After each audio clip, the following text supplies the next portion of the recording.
Ang specialty natin, syempre, no, kinroom namin dito yung chassis. So, syempre, dito sa shop namin sa 10th Avenue, sobrang dami. Restoration, modified, pang motor show, lahat yan, pati walk-in, meron kami dito. Sobrang busy kami dito mga boss. Sa ngayon, ito ang mga project namin, yung mga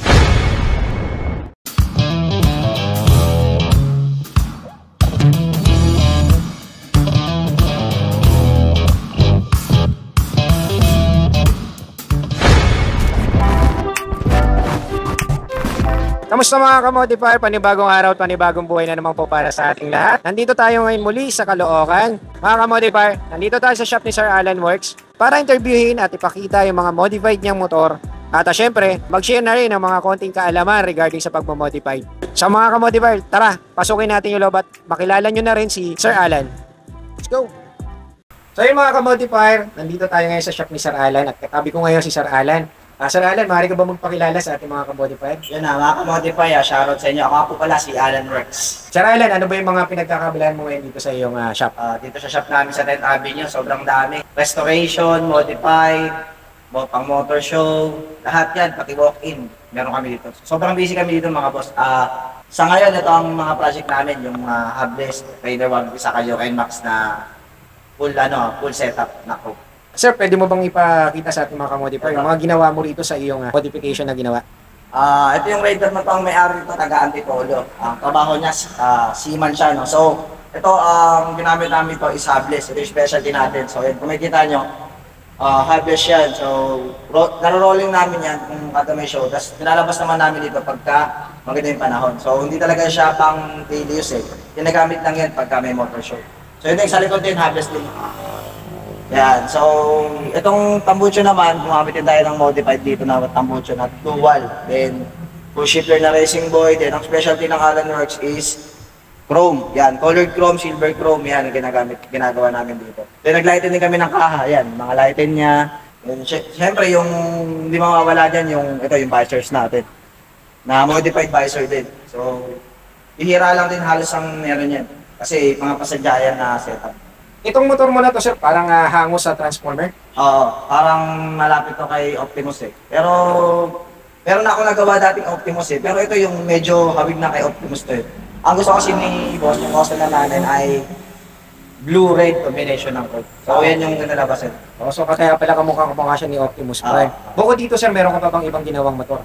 Marami pa. Meron tayo sa labas yung NMAX na version. Pwede ba natin tingnan, sir? So ito, sir, anong concept naman to, sir? Ito concept na to is JDM stance. JDM stance.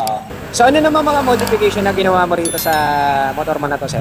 Ang specialty natin, syempre, no, kinroom namin dito yung chassis. So syempre, binaba muna namin lahat yan. Kasi mula kami sa ilalim, sa loob. Yan, so kung makikita nyo, naka-chrome yung chassis din sa loob. Then syempre, nag-extend kami ng plus 2, ng swing arms, ng engine support para bumaba yung tulo niya. Then dahil syempre, puro carbon at chrome din, colored chrome. Yung carbon nito, hologram carbon. Hologram? So, yung carbon na yan, yan yung nagre-reflect sa ilaw. Pag umiilaw, or pag may araw, nag-iiba yung kulay niya. So parang nagre-rainbow siya. Magkano naman ang inaabot? Itong NMAX na to, inaabot na to, kasi ang setup nito naman, is ito lang din sa amin yan sa Alan Works. So, specialty chrome lang talaga, carbon, pares. Baga, sarili namin gagawa lahat. Ito sir, dapat nila rin sa best namin ito na ilaban dun sa All About Kids, laser dito. Tapos, hindi namin masyado namin na-show kasi medyo maraming nakapila, maraming kami ginagawa. So, hindi namin talaga siya kasi mula na show talaga. Hindi kami makatutok talaga. So, Sir Alan, ano yung i-advise mo sa ating mga ka-modifier na nagbabalak na magpagawa sa'yo o magpa-modify ng mga motor nila? Yun na, advice ko sa inyo, number 1, no, syempre, kung gusto nyo mag-motor show, kung gusto nyo mag-modified, kailangan nyo magkaroon ng tiwala doon sa builder. Unang-una yun, number 1 rule.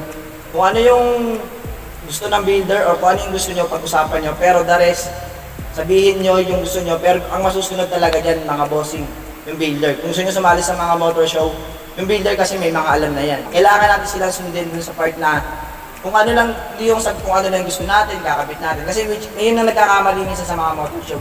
Na kung ano lang yung kinabit natin, kung ano lang yung natripan natin, ilalagay natin. So wala ka siya sa concept. Ayun lang yung mga advice ko sa mga gusto mag-motor show. Sa gusto naman magpa-modified sa atin or gustong mag-build ng mga ganito, syempre number one dyan, kailangan mayroon naman ng bulsa mo. Number one yan. Syempre, ang pangalawa dyan, mga bossing, pagka nagbuo ka na ng ganito, matik yan, hindi mo na yan magagamit usually, or magagamit mo man yan, hindi na palagi. Kasi merong modification na halos hindi naman talaga totally magagamit dito sa street, or magagamit mo siya sa street, hindi mo na siya magagamit sa mga malalayong lugar. Pag show na lang talaga siya.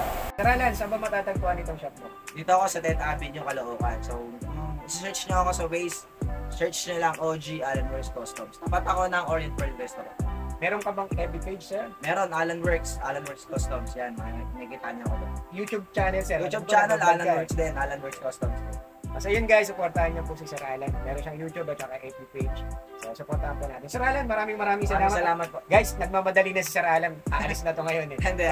Salamat din po at na-interview niyo ako dito sa akin.